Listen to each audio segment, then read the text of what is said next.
Our ancestors have been using metal objects for thousands of years, and metals have changed millions of lives.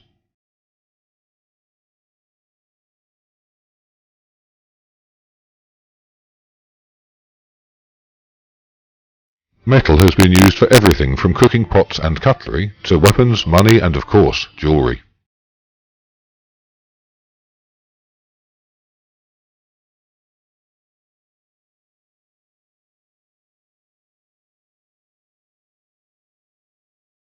Have you ever wondered where all those objects went?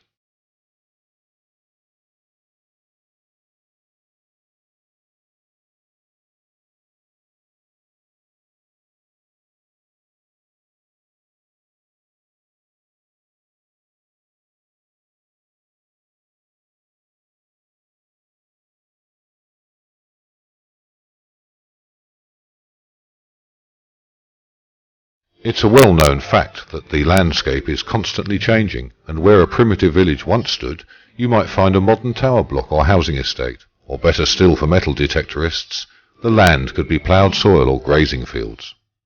Imagine a hobby that gives you a glimpse of how your ancestors once lived. Imagine a hobby that allows you to see what is hidden beneath the soil. Imagine a hobby that enables you to hold your own piece of history in your own hands. That's metal detecting.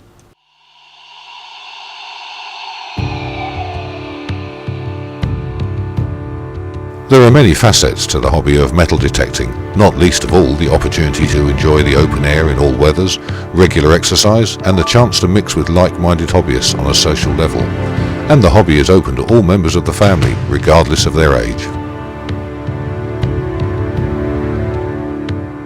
The main thing that attracts me to this hobby is the historical aspect, to stumble across something that somebody's dropped maybe 400 or 500 years ago and then put it out the soil. It makes you have a connection between now and then, and that's the thing that interests me most about the hobby. I've been detecting for 3 years. The way I actually came into the hobby was quite strange. I was holidaying in Wales for 2 weeks. First week weather-wise was fine.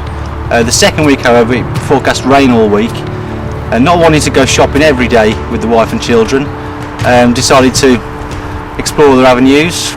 Went onto the internet, saw a metal detecting site, became interested, spent a little bit of money, bought my first detector, and spent a very happy week on the beach in the rain. Not a lot to show for my efforts, but it was enough to get me hooked.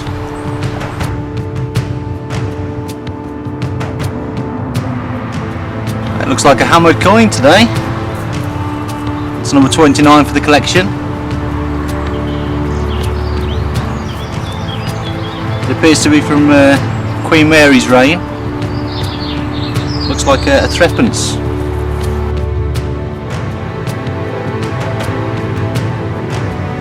I've been detecting for 30 years actually, on and off, and past 5 years or so as part of a club. It's just something we picked on some years ago as a pleasant hobby to get out. It's nice, enjoyable, you're in the fresh air, you get some exercise, you learn some historical information, you learn about farming, coinage, all sorts of items. Pleasant being out, mainly on a Sunday, but during the week as well. It's a hobby, of course, you can take at your own level, on an individual basis when you feel like it, or you can go out with a club week in, week out, or you can spend 7 days a week out if you want to. It is a hobby that knows no boundaries in terms of age or class really. It's a hobby for all the family. There are rallies up and down the country where we do see families from children as young as 3 or 4 through to the grandparents. It's great fun for everybody really.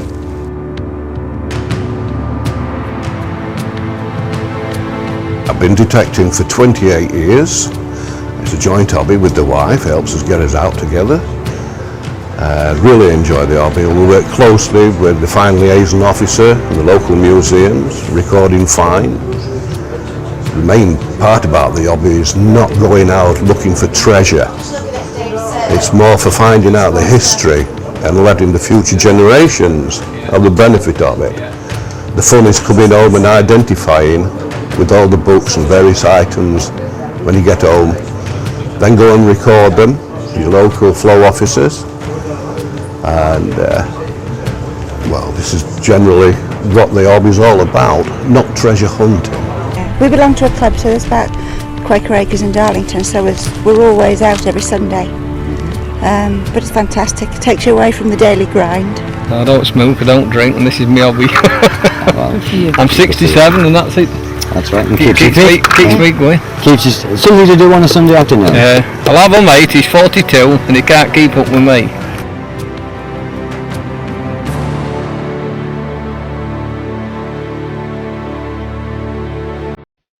If you are thinking about taking up metal detecting, then it may be a good idea to visit a specialist shop where you can try different machines and get expert advice.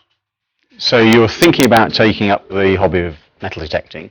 I presume you haven't read anything about detectors, or you don't know anything about detectors, which is probably the safest way of presuming anything at this stage.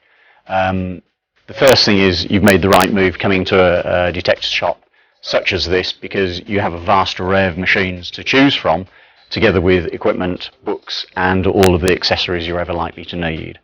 Most of which you probably won't need, but they're here for you to have a look at, and you can then make a judgment on whether they're needed or not. Or if you want to, you can always purchase mail order from our website or via telephone at a later date. Another advantage of coming to a detect shop such as this would be you can pick the machines up, you can feel them, you can see how they work, what they do, what they don't do, and decide yourself whether you need any particular model or any particular facility.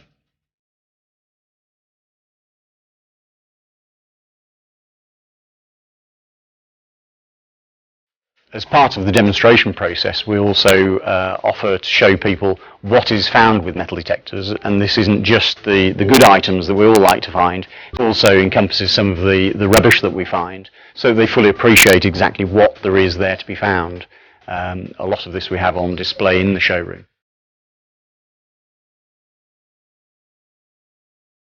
As far as machines go, horses for courses, I like to use my main lab because it's deep, but it's not so good on segregation of targets, whereas some of the other machines such as XP and White's, they're better at separating targets, but it's virtually what you prefer on the day. There's a range of detectors available from around about £100 through to over £1,000 for a top of the range machine. The average beginner price for a first detector these days is around about £300. Basically you will buy different characteristics, different features on the detector. The more you spend, the more advanced they get.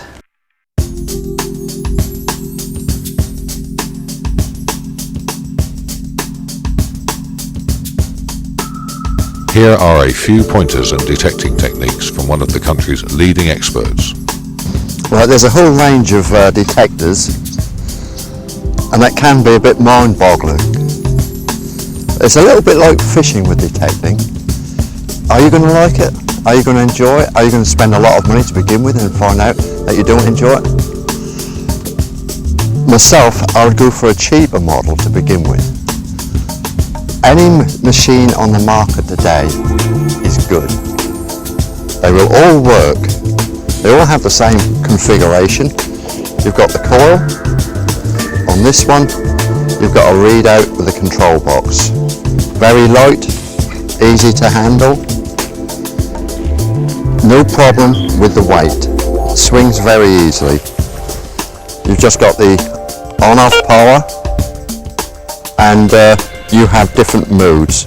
One is all metal, which will, as it says on the tin, it will find every single type of metal.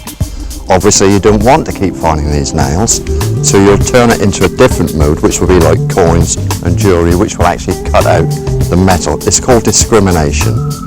You then have a sensitivity button on this one, and with the higher levels of sensitivity, theoretically the deeper it goes. Certain conditions will not allow this. It's called mineralization, but we can come on to that at a later date. Now this is how technology has moved on. Look at the size of that. You can virtually lift it with your finger. This was produced around about 1992. I actually did a field test on this machine. The size of it, the weight, You've now got advanced technology where everything has been compacted right the way down for ease of use. In its day, this was a good machine. In actual fact, I still rate this one to this day, but it is old-fashioned and it is complicated and it's heavy and you have to stop. With those other machines of today, do they find any more? Let's just say that they make things a lot easier for you.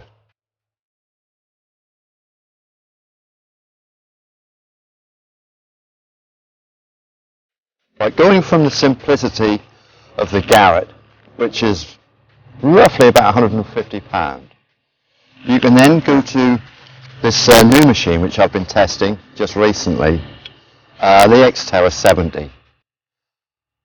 The amount of controls on this compared with that one, you have 11 altogether.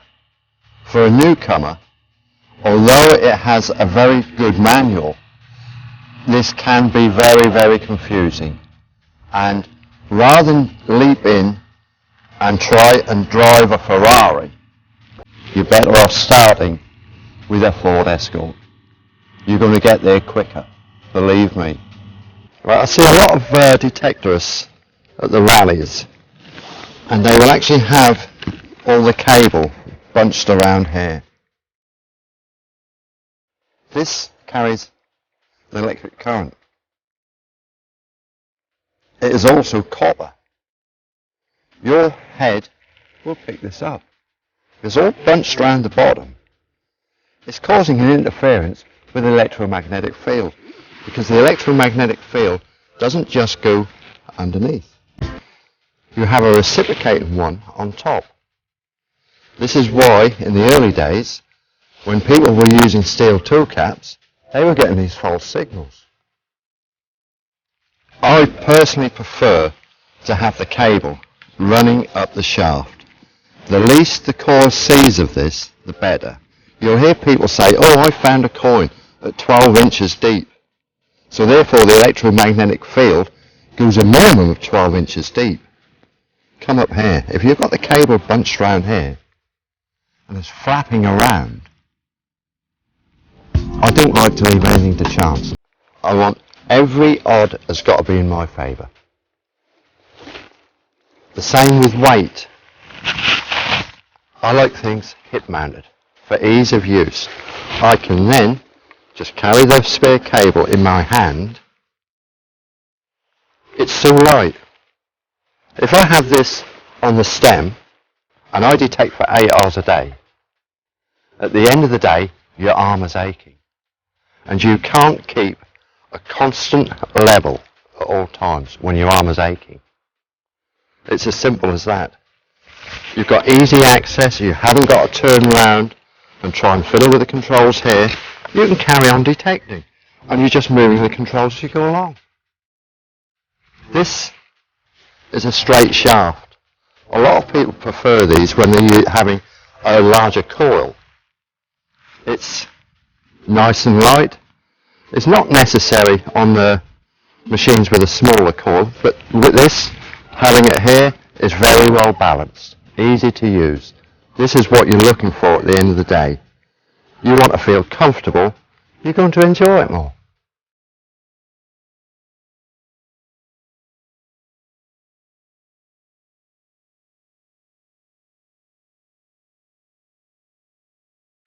Right, the length of the sweep is very important for not missing the ground. If you have this really extended and you sweep, you'll actually sweep to there and then to there. Look at the gap you've actually missed with your detector.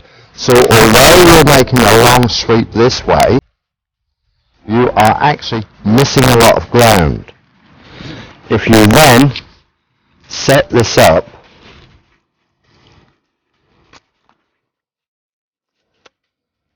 so in actual fact the coil is nice and comfortable and it's round about a foot or so in front of your leading foot, so then You do a 4-foot sweep and look at the amount of times I have then gone over the same area. But a common fault with detectorists, you'll see them on quite a few on the rallies, is the angle of the coil head. It is actually an optical illusion.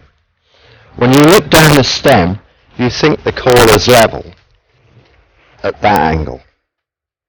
It does look dead level. The amount of people, all you have to do, push it like that, step it onto the floor, and then at all times keep that coil level. At all times.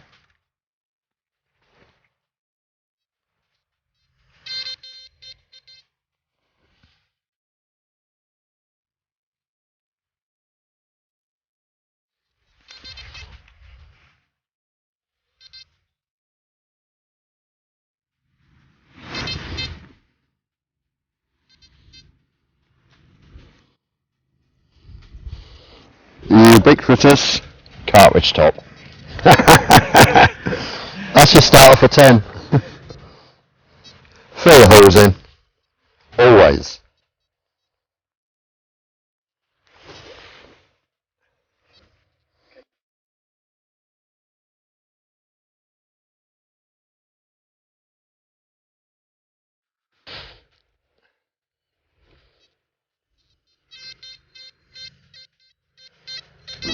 Obviously it's not that at the back end there.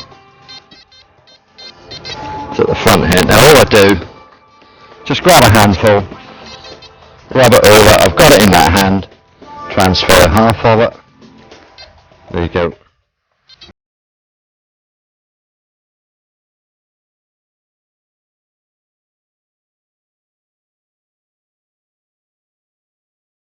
Things are looking up. This time we've got a button. Too many people become obsessed with this step thing. They'll go on a field, they're not finding. After about an hour or so, and they're getting fed up. So what do? They stop, or turn that up. Stuff must be a lot deeper. It isn't. If you're not finding it at the correct settings, by altering the settings, you're actually gaining less depth. If you're not finding, it isn't there. Have confidence in your ability and your machine. Don't keep chopping and changing. Chop and change only when conditions dictate, not because you're not finding. You're actually wasting time.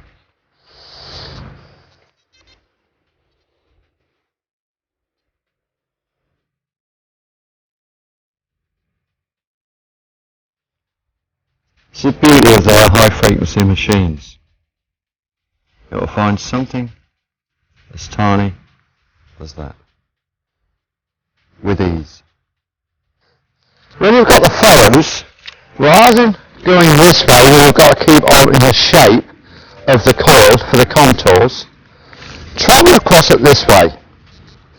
You'll find it is a lot easier to walk, and you can cover the ground far easier. Just by following the contours, you try and come this way, and you can be all over the place.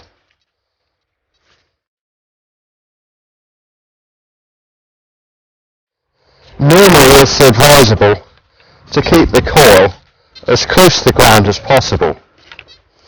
But if you're using a large coil and the ground is mineralised, and when I say large coil, I'm talking 11 inches and upwards. If the ground is mineralised and it's wet like this, you'd be far better to actually hold the coil just slightly off the ground. If you could hear the sound, how bad it was, by lifting it off the ground like an inch or so, the sound really diminishes.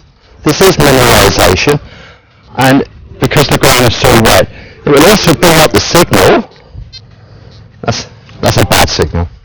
It will also bring up the signal, but it also increases the effect of mineralisation.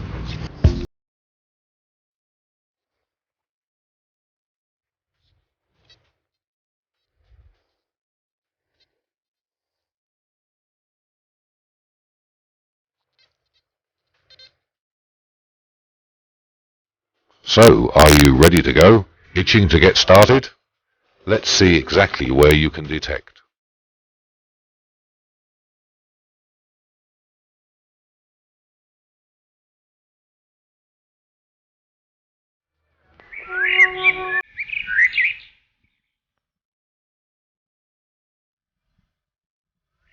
England has a wealth of beautiful countryside. Rolling hills surrounding tiny villages.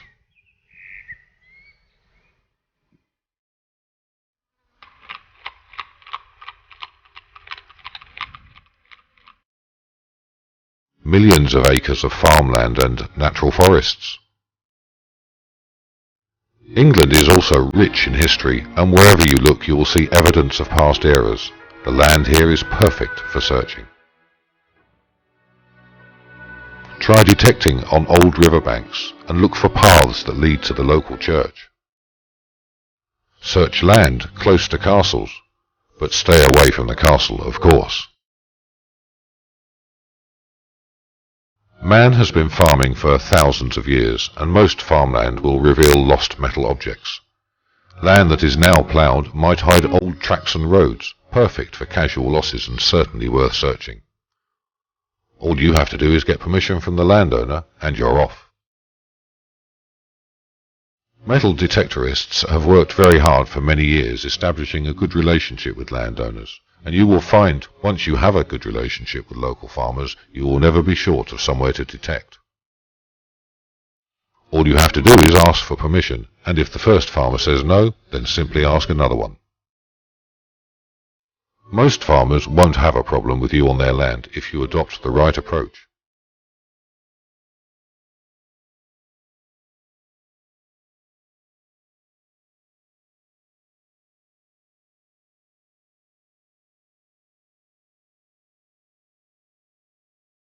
You knock on the farm, it's a numbers game again.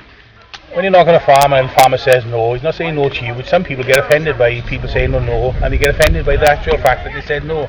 It's not you they say no to, it's a metal detector. They'll never get offended, just go on to the next one, knock the next one, and the next one, it's a numbers game again. You knock 10 doors, 9 might say no, but you're going to get one out of it. And your face got to fit on the day. And your face has got to fit, and you've got to be in the right time of the year. It's not good knocking the door when it's in the middle of lambing or the grass is growing or the crops are in. They're going to say no anyway. You're going to go there now September when the grass is coming in and just tell them they can go detecting, and of course they've got stubble fields, set aside fields, and what difference to them to dig a hole, and they know that next week they'll plough it out anyway.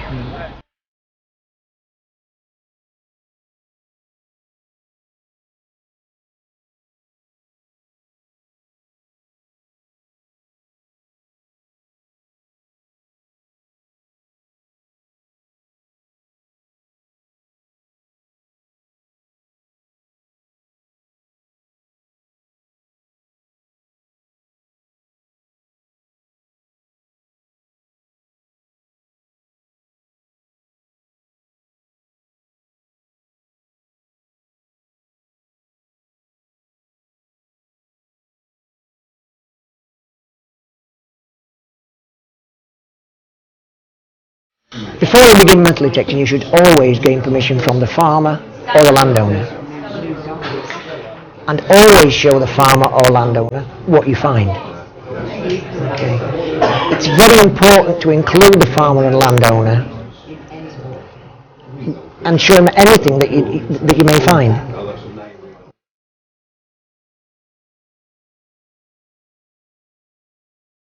That's a nice hobby. It gets you out and about, gets you off the golf course. Once you have permission to search a field, it's a good idea to walk the field first and look for telltale signs of habitation and use. You will soon learn how to read a field and the features surrounding it. Well, I've just walked the field, just went through it for about 3 or 4 minutes, 5 minutes, and I brought off some medieval right through to 19th, 20th century pottery, glass. You've got knives, you've definitely got habitation here. I've got oyster shells, cockle shells, and it's really worth a go. It's worthwhile doing this before you actually start detecting, to give you some idea of the areas as well you want to be doing it. although with them ploughing, that will get dragged about a bit, but you will find the concentration of areas. But this is saying, yes, go for it, instead of wasting your time. We've just come on this field, and I'm having a look round. Obviously you've got a dike here and a dike there. Now these are man-made, these are not natural. In the close vicinity you've got a church, and due to the north. You look at the field, if I go down, I'm looking for any slight rises, any different discoloration in the soil. This is the type of thing you're looking for. Obviously when you stand back up again and you're looking around, all these houses, they've all been modern. There's no sign of like footpaths or anything like this, or of a river. So it is really just these type of fields. Get out there, walk at first, and then suck it and see.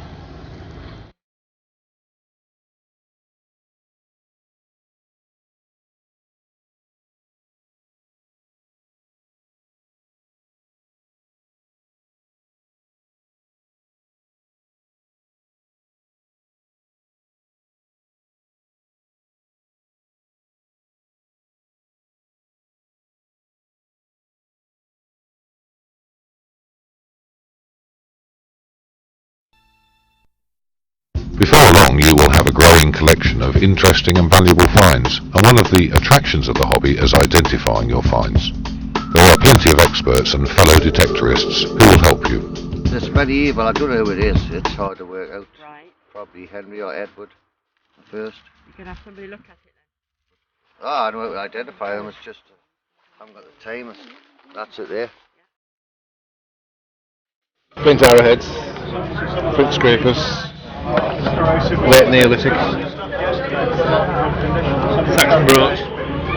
I started as a metal detectorist myself some 20 odd years ago, and that evolved into a dealership where now I deal when I don't get time to metal detect.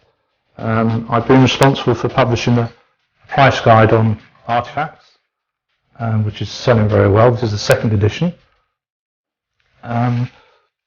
And I just enjoy every aspect of the metal detecting hobby.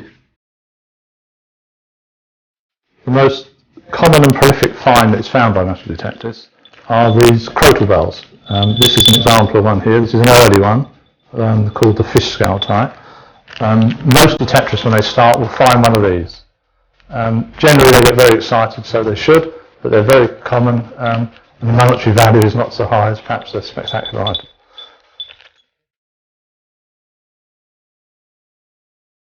Here we have a group of thimbles ranging from medieval through to post-medieval up to Victorian. The style of thimbles hasn't really changed over the centuries. The medieval ones are all hand punched, and when we get up to the later periods, of course, they're machine made. But again, this is a very common find by metal detectorists. It's quite a nice item if you think about it. This is originally it was a mystery object. It's since been established that it's in fact Celtic iron age. There have been a series of these on a bar, and they are identified as flesh hooks. I mean, anybody into the Celtic mythology, etc., might be able to expand upon it. But it's a raven, in fact. And in Celtic mythology, the raven is significant. Amongst my best finds that I've done in the last 28 years are gold nobles, quarter nobles, half nobles. Edward III, Henry V, Henry VI. Declared not treasure trove, and the farmer didn't want them returning. He was happy to have some homemade wine off me. That was his reward. Only the wife has come up last year with a beautiful coin, which is the Henry V quarter noble London Mint. This has come from the main area where most of our gold was found, and then she was lucky enough to find on the beach a magnificent half sovereign George III. Now these are usually pitted by the sea work, the sand, stone, gravel and that, but this is absolutely mint. Here we have an Anglo-Saxon silver strap end, not a very common find. nevertheless there have been quite a few found. They usually have zoomorphic design on them. Here we have a Celtic Iron Age razor. If you can just imagine, the Celts used to actually shave their whiskers and that with that. They're quite a rare find, that. This is a representative example of most detector finds. Anybody that does metal detecting will tell you that 95% of their finds are based on this kind of item. I've done this for 35 years, but I've never found the gold head yet. My best coin I found a fortnight ago were 1696, William III sixpence. This is a Bronze Age flat axis. I think it's dated around about 2200 BC, and it was found up in Cumbria and recorded it at Preston Museum with the finds liaison officer there. So I think it's a Henry VII sovereign penny or a Henry VIII sovereign penny. This was when she was coming, Queen Elizabeth I was coming to the end of her reign, and they didn't like her very much, and so what they did, they defaced the dies so that they couldn't see a full portrait of her face. Yeah. It might be one of them sovereign pennies. That jet. Right. With so much land to go at, one thing is for sure: the more research you put into your sites, the more you are likely to find, and there are lots of tools to help you do just that.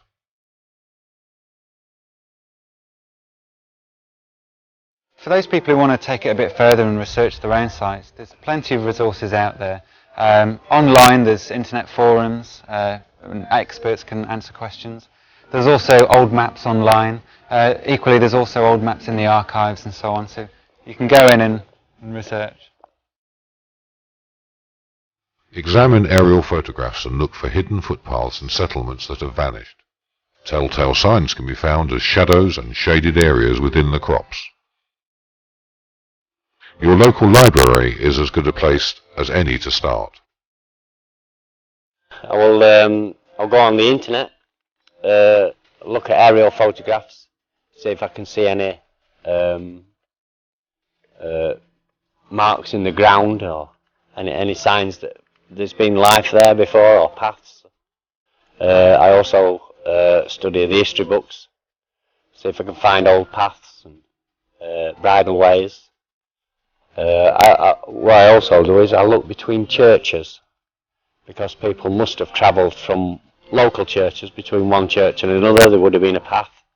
Even if it doesn't exist today, there could have been one in the past. So I tend to work between churches a lot. I do a bit of research. What I try to do is I try to go to the local library, use the reference books in the local library, and also the internet, which is very helpful to try and find a little bit about the area, the history of the area. Old maps, go on the internet, see if you can find out like if there's anything interesting, been in the area before, just general things like that.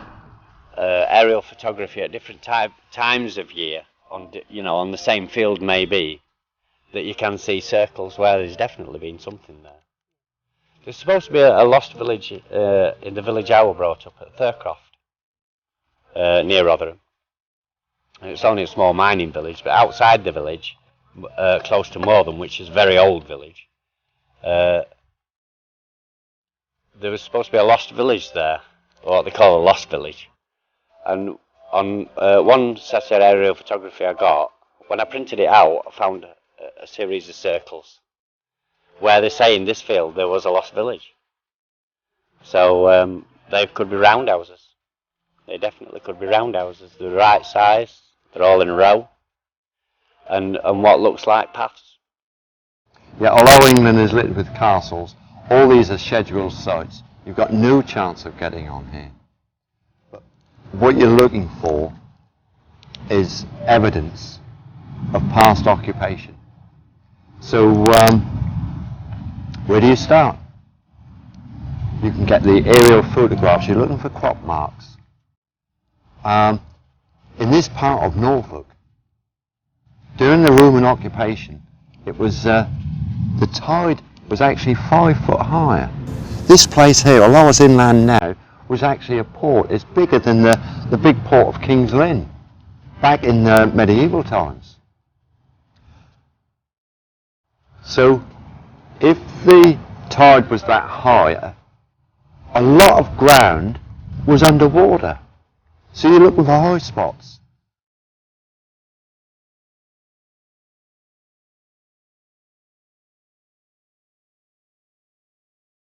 The Romans recognised this. South-facing hills near a stream. In actual fact, the Romans used to park themselves right by the waterside. But the Saxons, in actual fact, were one field back. They used to leave the first field as water meadows because the actual water table became higher. The Celts were even higher. They were on the high ground. They had to see the natural enemies. The same as this castle here is stuck right up on high, and you can see miles and miles around. Obviously, with a vantage point this high, this has been used. Although you've got the castle and it's Norman, this, in actual fact, was a Roman site. So you've had occupation throughout the ages. You're going to get the traffic coming through.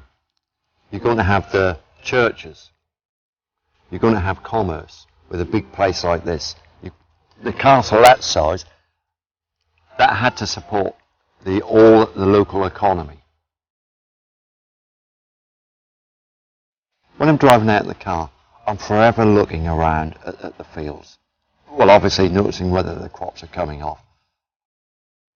You get the right light on a cornfield and you can actually see the crop marks at a certain time of day. Normally it's late afternoon. You get the crops off and I'm looking at the fields. You get a slope on a field. If you get a slight levelling out and then coming down again, chances are if I'm on that field, I will hit that area first. That's what I'm looking for. Indentations. When I get on the field, I'm looking for, well, I will be hearing nails. I'm looking for pottery. I'm looking for oyster shells. This is a sure sign of habitation. Once you've found this pottery and the naily areas, then you can go to town. Otherwise, really, it is potluck. You're going across a field, you don't know what's on there, and one field looks the same as another. It is very important that you do this field walking first. It saves, you think it might waste time, but it actually saves time in the long run.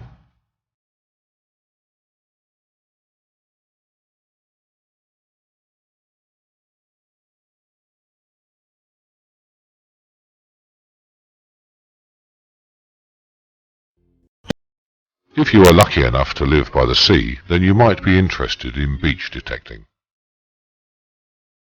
Thousands of detectorists already search the beaches all over the country, some of them actually making a living out of it. Most of the machines that you buy will work on the beach, on the dry sand. But the problem lies when you move on to the wet sand, you encounter what's called black sand mineralization. And you've also got the conductive element of the salt. A single frequency has problems with this. This is why most of the detectorists will use a multi-frequency machine to get through the mineralization and the conductivity, which the single frequency machines cannot really cope with. Most of your finds will be items lost by modern holidaymakers, such as coins, jewellery and watches. Today I'm using two machines. They're both from the same manufacturer stable. One I'll be using on the dry sand. This is a single frequency machine. It also has the ability of having a notch control, which can notch out the ring pulls, pull tabs. But be aware, by notching out these, you will also run the risk of losing 50p's and 20p's. It is entirely up to you.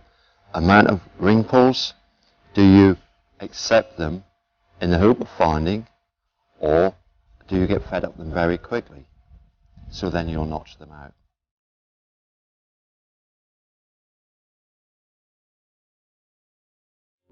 Now this is a rather interesting beach coin that the wife found. Usually coins that come off the beach got all pitter marks on them through gravel and wear and stone and actions. And this was trapped down a crack in a piece of mud. And it came out a beautiful George III, half sovereign, mint condition. We were thinking it came from out of a ring or a piece of jewellery, but there was no evidence of any marks around the outside edge where it's been held in place. It just shows that anything can come off the beach, from cliff erosion. I don't think it's a loss off a ship or anything like that, but you never know. Anything can pop up these days on the beach. For the wet sand, I'll be using a multi-frequency. As I've said before, this will now punch through the mineralised black sand and be able to cope with the conductive element of the salt a lot easier. This I'll be working in all metal, and I'll be checking the signals in discrimination. That's the two machines. As to the times when you need to be on the beach, obviously when you've got a lot of people on the beach after they've left, you don't really want to upset people by detecting in between them. Leave it till they've gone off the beach. Do it early evening or early morning. Get your tides right. There's no good coming down, you've travelled what, 15, 20 odd miles to come down to the beach and the tide's high, you can't get on the beach. There's no point in that. The best times, it depends where the beach is.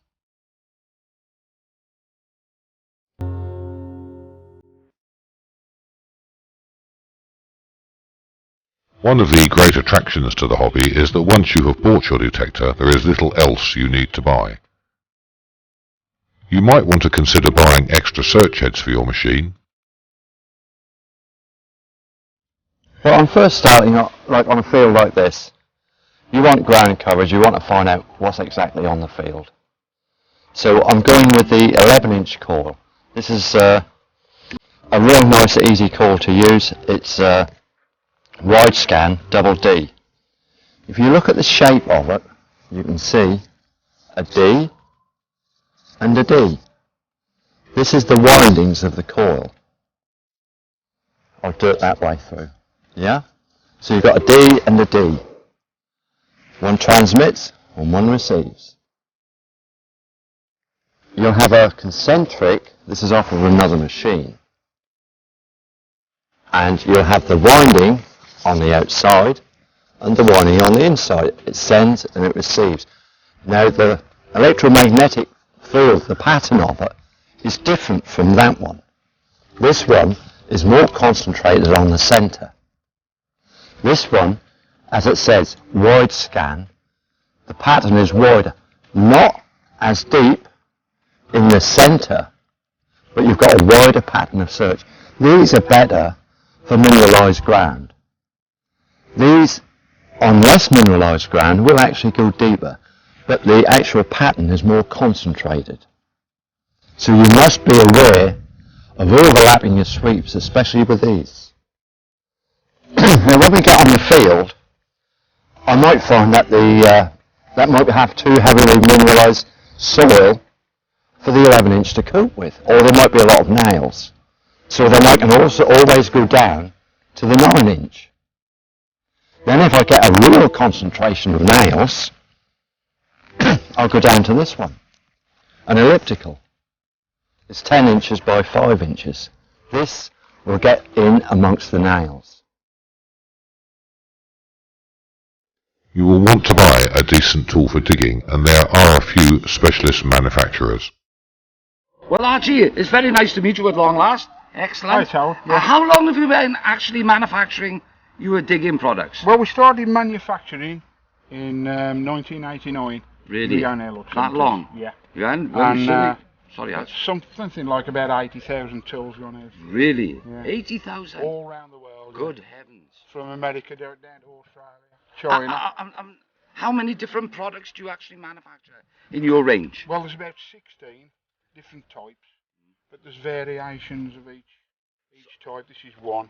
Oh, I see. That's in stainless steel, Archie. This is stainless steel. This is called the Invader, and we make it longer for obvious reasons. You can actually right on Oh, it, yes. like, without bending. You've got the ripper edge there that actually collects a root. It won't, like an ordinary side would slip off it like that. Yes. But that actually drags along it and cuts the root Right. of a root of a tree or whatever, and you can chop, you see. And they're light, and you can put them in your pack as reverse to a big shovel. It's heavy to carry, and it's harder to put in the ground. And at the end of the day, all you're fetching out is a coin, a small coin. Because you don't need a great big shovel, you know. No, so obviously a lot of thought and a lot of research has gone into your... That's right, that's right. And you make them in mild steel as well. I see that's a different shape. This one's in mild steel. This is made for digging in small, confined spaces. Right. With a big shovel, you wouldn't be able to move. With this, you can actually pick and chip at the. That's called a big foot. Right. We put the brace across for obviously for So it's more strength. not made for small people like me. No. No. All right. Inside this tube, there's a bar that goes right the way down there. I see. To prevent it from bending. Oh, that's a good idea. That is. Because they must exert a lot of pressure when you're digging things out it is, and prizing things out of the ground. We put it in not in these stainless because they are thick, but the black ones we put a bar right the way down the steel, stop it bending. Metal detecting is a great hobby and is very addictive. You must remember though that as with everything, there are rules to abide to. The hobby is subject to several important laws, such as the Treasure Act. It's important to mention that with metal detecting, that fines should be recorded. There's fines liaison officers now around the country. They should be utilised and used, and all your fines should be recorded. Myself as a dealer, I'm at the tail end. Most of the items I buy, if not all of them, have been recorded. If they haven't, I try and encourage the finders to record them. If they're an item of potentially of treasure, the finder's advised of that and puts it through the normal procedures, which is mentioned on this video. While it's not necessary to have a signed agreement for anything that you find, it can be helpful if you do get a signed agreement with a landowner. There may be some disputes if something is found at a later date where the landowner may say, well, I can't remember giving him permission to be on this land, and therefore that would provide the proof that you did have permission from a particular landowner to be on that land. So yes, a landowner's agreement can easily be drawn up, and the National Council for Metal Detecting does supply a search agreement to its members, and so yes, it would be a good idea. Yeah, it's been a year and a half it's been in museum. That's the one. It's all in stripes. Well, what they used to do usually as their money, you see. It's a Constantine, the emperor. I don't know what they call it. Silica, that's it. Yeah, of Constantine. Yeah, 315, I think it is. Date. Basketball there. Yeah. There's also a code of conduct to protect the reputation of the hobby. When you come into the business, it's important to have a code, because obviously in the past we've struggled with new people coming in, going onto land that they shouldn't, not getting permissions, and going onto crops that they shouldn't go onto. So obviously the FID, NCMD got together and created a code of conduct.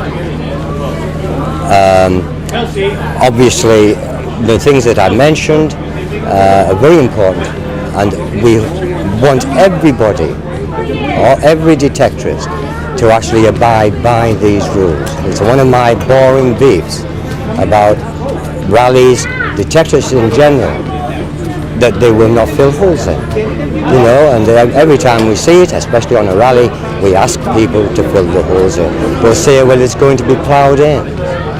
And we say, what about the horse that's riding through the, on a Sunday morning with a little girl on top, falls into the hole, the little girl gets hurt, the horse gets hurt. It's your responsibility. You were the cause of it. Would you like to be the cause of that? No. Fill the hole. And it's something you've got to keep on all the time, because you're getting new people in all the time who are not used to doing it, who accept the thrill but won't accept the responsibilities.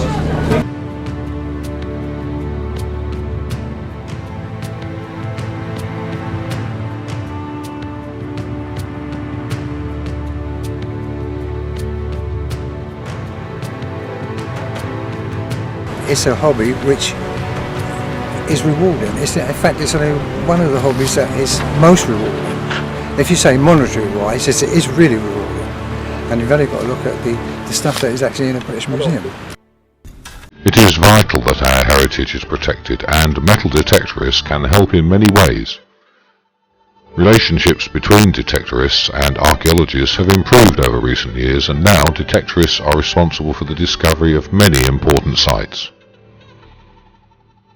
Most museums have metal objects on display that were found by detectorists.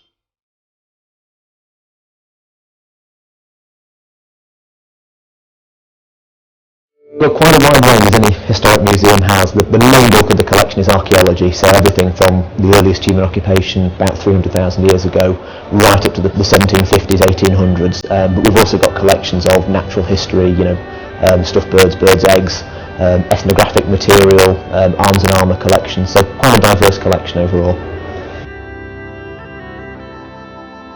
Don't be frightened to report your finds. You won't lose them, and you will be helping to preserve our history for everyone to enjoy. The main contributions we have are through the Treasure Act. As Lincolnshire being a huge agricultural county, we do get a lot of treasure finds being declared, mostly by metal detectorists. But we do also see a lot of metal detecting finds coming in, and when nice finds are coming in, yes, we do certainly acquire from detector finds.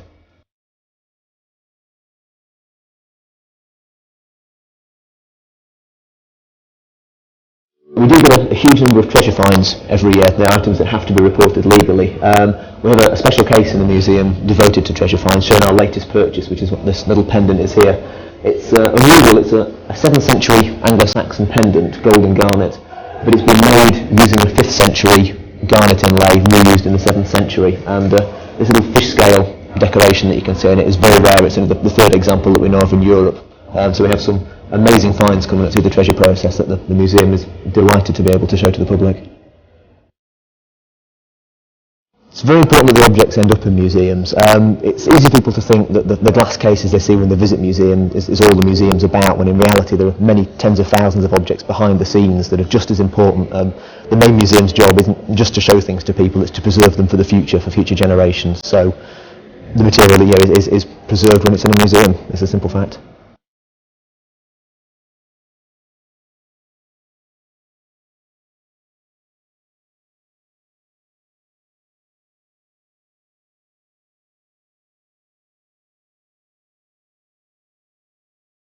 This is a fantastically rare find. This is the material associated with the burial of an Anglo-Saxon travelling metal worker. We don't have his skeleton, unfortunately. The soils that preserve the material remains so well, unfortunately, dissolve the bones. But it's the only one we have in England at the moment of the complete burial goods of all his tools and his equipment with him. So we've got things such as little travelling anvils, hammers, potentially even early soldering iron that he had with him when he was moving around, and then all of his scrap material. He seems to have been a bit of a hoarder. All these little bits of bronze and glass he's kept with him, presumably just so that they might come in handy one day. He's hung on to them. And a fantastic little item, a little bell. There was an Anglo-Saxon law that said if you strayed off the main path when you were a stranger in an area, you could be killed as a thief, a murderer, whatever. So you had to make your presence known. So we have this fantastic image of this travelling smith, wandering around Lincolnshire, not knowing where he was, and ringing his bell frantically to make sure nobody stuck an arrow in him for being up to no good. So it's a fantastically human story that we've got from the grave.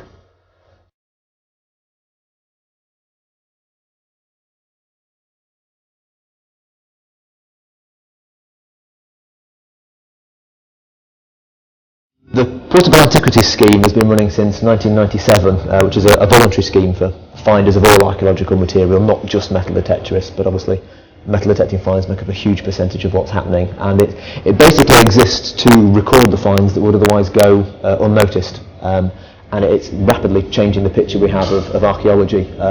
Many finds that aren't being recorded by the treasure scheme, might not be seen by museums, are being put onto a public database, and it really is radically altering the picture of archaeology, especially in Lincolnshire. Roman villas and temple sites have been discovered that we just never had any knowledge of their existence before.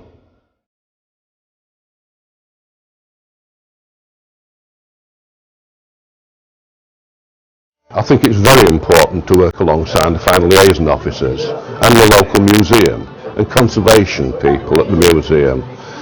You are only custodians of what you find. This is out for our future generation. Instead of seeing them in the books, you can see them in the glass cases. Work with them, they're doing a fantastic job. They have now built the bridges between archaeology and metal detecting. It's been a big battle, and now we're slowly making grounds and working together. The Portable Antiquities Scheme was set up to record archaeological finds found by members of the public. Now we'll record most things up to about 300 years ago, so that's sort of our cut-off point, is around about 1700 AD. Each county has its own finds liaison officer who's primarily responsible to go out and look at the finds which people are making in that relevant county. We do actually record finds from other people's counties as well. For instance, some detectorists like to go to other counties to detect, and we'll quite happily record those finds too.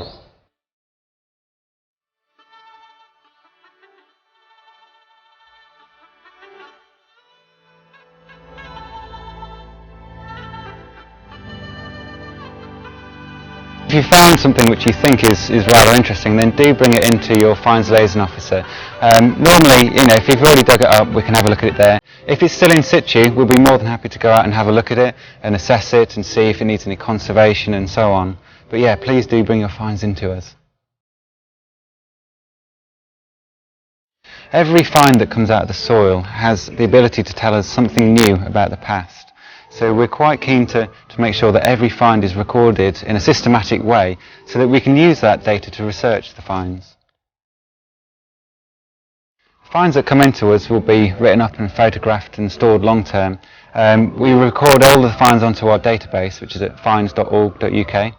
All of that data will then be passed on to the historic environment records so that it's preserved for long term, and it's incorporated with other types of evidence such as aerial photographs and field walking records, excavations and so on. We've had quite a few really important new sites come through.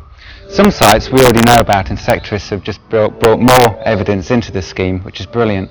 But some sites, near Sleaford in particular, have been absolutely fantastic. They've brought new evidence to light and telling us new things which we never knew before. I would say that most of our records do come from people who found objects by metal detecting, although quite a number do come from gardeners and builders and so on. So metal detecting is really making a huge difference to our understanding of the past. The National Council always recommends that people inform the finds liaison officer of their finds, although it's not compulsory. We do recommend that they do report their finds and work with their local FLO so that a picture can be built up wherever they are detecting of what is actually being found on that land. Scheduled monuments are monuments which are of national importance, and as such they're protected by law. So you're not allowed to metal detect on them unless you have a licence. Normally you'll be able to see on the ground where the scheduled monument is. Sometimes it's fenced off and sometimes it has notices, but it's not always the case, so do be careful. Sometimes it's just a grass field. So the best thing to do is to contact your local Historic Environment Records office, and they'll be able to tell you whether it's protected or not. It's important that these sites are not interfered with because, as I say, they're of national importance. And so if people remove evidence from them, that's less we've got to understand about the site.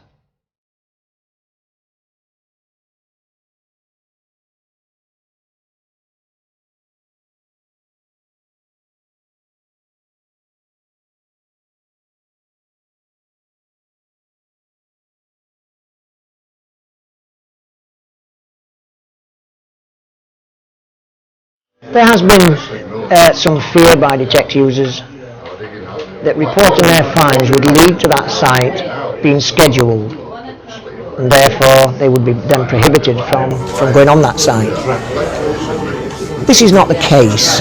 Casual losses, which are what metal detectorists find, do not provide the criteria for scheduling a site.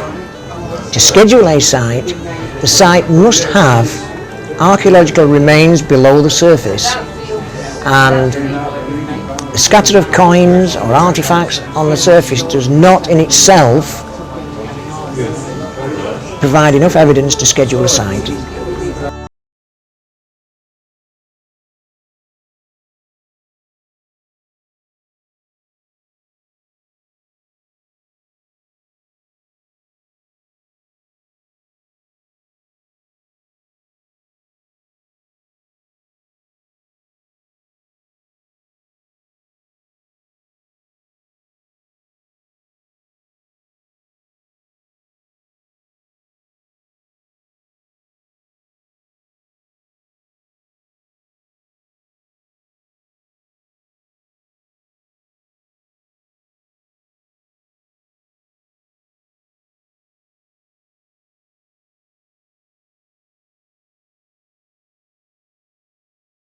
You can't have people going along digging holes willy-nilly. I said, something like this, if you didn't have it scheduled, you would have so many people from all over the country digging holes in this.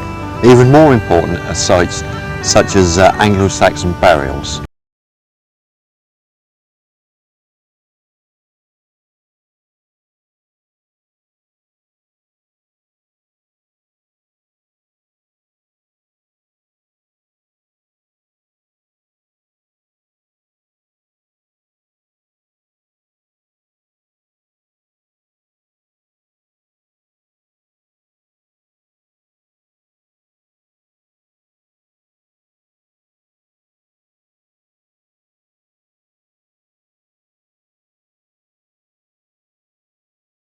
Archaeologist's job is very important. There's a great social life to metal detecting, and you will find other detectorists a friendly crowd. A great way to make new friends and increase your enjoyment of the hobby is to join a club. There are hundreds of clubs all over the country. Meet new people, talk about your finds, enjoy days out and share your experiences. Meetings may include a raffle, a find of the month competition and guest speakers. Second, Richard Bainbridge is scheduled second in London, and third. The advantage of joining a club for me are to, basically it's a social thing for me personally, as regards digs, that sort of thing. I think generally you have to find your own land, or you join somebody. Can I mention other people, Central Searchers, Weekend Wanderers, those sort of clubs where you can go further afield, but I have a few fields of my own, but obviously not. I've been involved with the National Council since about 1990. I became Assistant General Secretary in 1994 and then General Secretary in 1996. The National Council for Metal Detecting is a representative body of elected volunteers formed in 1981 to provide a means whereby responsible metal detector users would have a democratic forum to discuss problems affecting the hobby and to provide an authoritative voice to counter ill-informed and frequently misleading criticism of the hobby itself. Anyone coming into the hobby of metal detecting, I would always recommend that they join a club. If they don't continue to attend that club, then first of all it will give them an insight into the hobby. It will give them the chance to speak to other members, to other people who go out detecting, see what types of machines they are using, see where they're going, see how they gain permission, to learn about the law relating to metal detecting, and it's a great mine of information within a club that anyone new to the hobby can learn. The National Council does have a website. The website address is ncmd.co.uk. On there you will find a list of clubs by region for those who are looking for a club to join. It will give you information on the Treasure Act, which all detectorists need to know about. It will give you a host of information about the laws in Scotland, which is different to those in England. It will give you a list of coroners throughout the country, where you need to report items of treasure. and it will give you links to the DCMS website where you can see fines that have been reported by responsible metal detector users. It'll also give you a membership form which you can download, and it'll give you the National Council's Code of Conduct which all metal detectorists should abide by. Most importantly, you're in an organisation that's responsible. You can keep up to date with the laws and regulations, but also, as I say, it gives you the liability as well. You know, when you're metal detecting, you have got that backup there if anything goes wrong. The advantage of being a member of a club is that you meet other people who are into the same hobby, and you can also take fines, show fines to each other, experience the same weekends together, share fields that you get permission on. There's lots of different advantages that, you know, people sit round a group and just discuss general fines.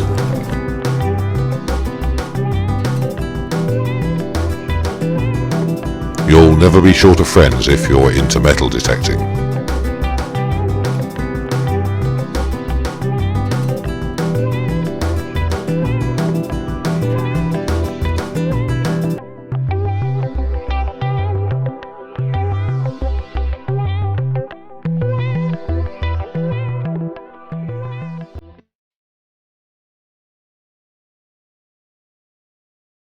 Pick up a copy of any metal detecting magazine and you will find an up-to-date list of all the rallies that take place all over the country.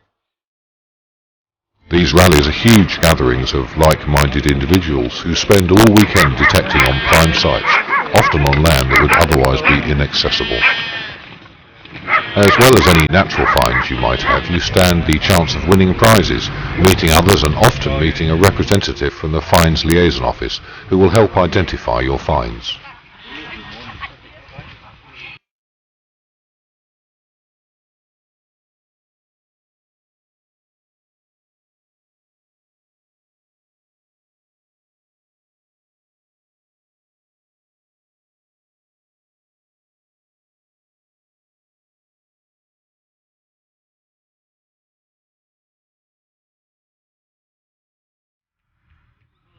There's a great family atmosphere at the rallies, and they're great for kids too.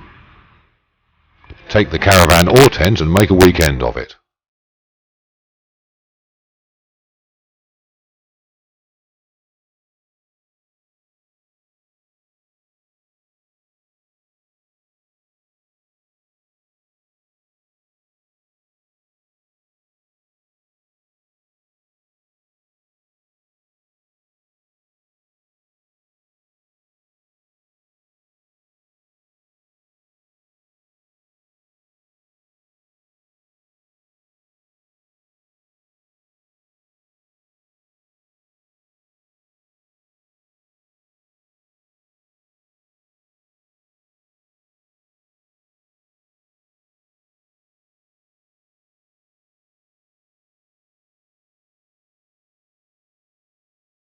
Many rallies are organised to raise funds for charities, such as the Catherine Parr Rally in August 2006.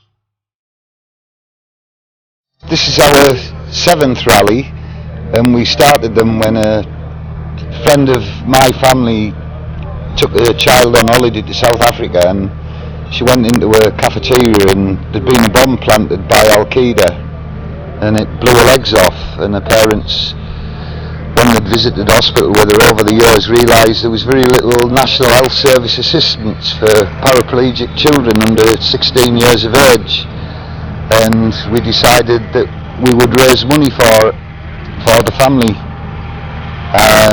It got to such a level that we actually are paying for the NHS guidelines on children's amputations to be rewritten. The NHS won't pay for them, but their surgeons will be using them. Since we started the rallies, the metal detectorists from all over Europe, but mainly England, have raised £61,000 by paying to come to the rallies for the weekend, and also donating further on top of that with raffles. The rally we're doing now, we've gone through some terrible weather, but we estimate that there's somewhere in the region of 200 people here, and the worst weather we ever encountered was at Well in 2005, and we still had 250 people a day. I'm told by the amount of telephone calls that we get on Christmas Day that the atmosphere at the rallies is electric, and this year there's people pleading with us to change the names of the rallies, such as this is the Catherine Parr rally. People want everyone just to be advertised as a friendly rally. People aren't out here for the value, the value of items. Very few, some are, there's obviously some will be, but the vast majority are out here for a fun day, picking up objects like this, spending time identifying them, cleaning them up and what have you. It's non-profit making this. What I mean is that if you were expecting to do this on the basis of a profit, you'd be out of pocket. Yeah. The biggest attraction to the rally is the people who are attending. We've discovered on the rallies two major hoards currently with the British Museum. We've seen pieces from Saxon, Viking, Roman, prehistoric, but the best thing anybody ever took from one of the rallies has been the memories. Sort of one of the handles, it's needs cleaning, of course. Yes, yeah. That's a medieval mount, and that's a medieval book clasp. It's just dipped in silver to make it look like a silver coin. Oh, right. But it's a copper coin. That'd be forgery. Detecting wise, I don't think it's a detected, it's just like this now. Yeah. Just a gathering. Yeah. The gathering of the clan, so to speak. Yeah. And we get to meet old friends, maybe once a year type of thing, and we just reminisce, talk about the old times. The last rally we went on, we found nothing, and this rally we found nothing, but we all fetch a find to show them what they found in between. Finding this has made my weekend. If I found nothing else, I'm more than delighted with this.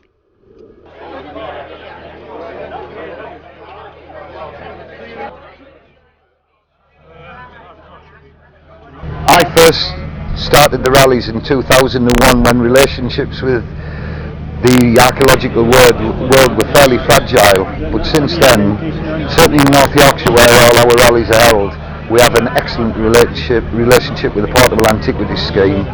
The two main members of it, Simon Holmes and Dave Evans, are 101% behind the hobby of metal detecting, and we are 101% behind the Portable Antiquities Scheme. I think it's particularly important that we have FLOs at rallies because it's a fantastic opportunity to actually meet detectorists.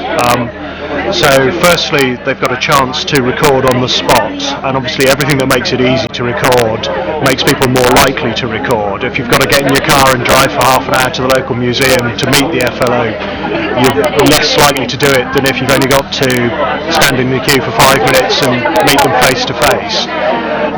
Secondly, it's really important here because we actually give people a chance to see how their one find adds up with all the other finds that people are making, to tell us more about the place that we're in. So for example, today here at Snape, if you found one Roman coin, you might think it's a chance find. In fact, we've got a number of people finding Roman coins. For anyone who thought that Snape, it's a medieval castle, there's nothing here before the Middle Ages. In fact, we've got proof that there is Roman activity. Maybe more interestingly, we're finding a number of Anglo-Saxon and Viking objects here. Again, one object doesn't mean anything on its own. The fact that 3 or 4 people have found something means that everyone here gets a chance to see that their one find, when put together with everyone else's one find, actually tells us a lot about our past, gives us the full story, not just the story of one find, the story of a place.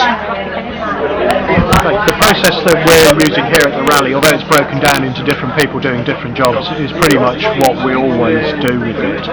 We're looking at the object, we're identifying what it is, taking a description, taking some detailed measurements, how long it is, how heavy it is.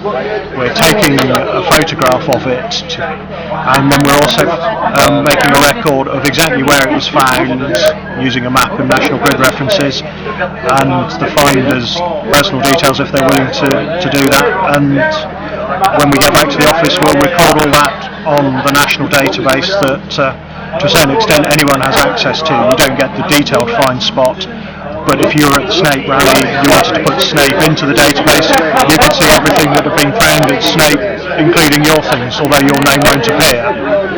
You'd see what you found, what everyone else found. Well, it's just like a get together, and you meet other people from different areas and see what they've been finding. Just having a good time. I found this photo well today in the rally. It's quite deep, about 12 inches down. That's the best find I've found on this rally so far. And I've travelled all the way down from Scotland, and it's the first one I've ever found.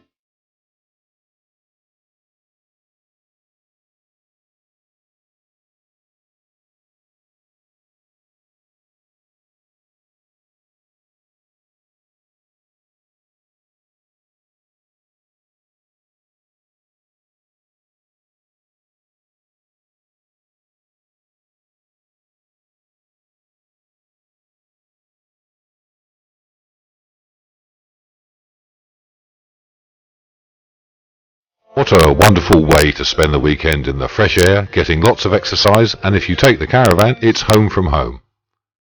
You can still even have your Sunday roast.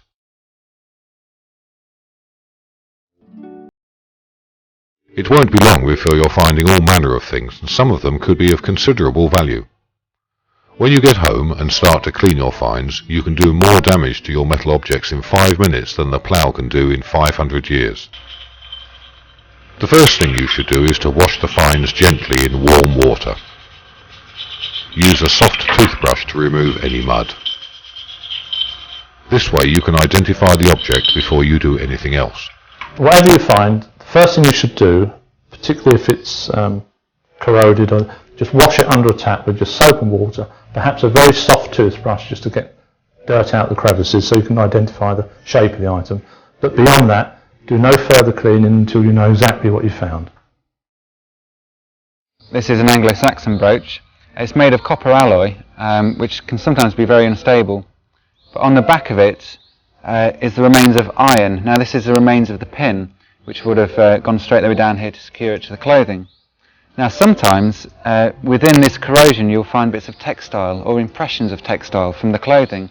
And of course, if you used a toothbrush and water to clean that, you could potentially damage this area and we could lose information about what sort of things people wore.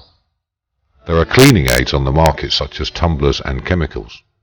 These should be used carefully and never used on valuable or delicate objects. Never polish your coins and other finds. If you are in doubt about how to clean something, ask your local museum for advice first.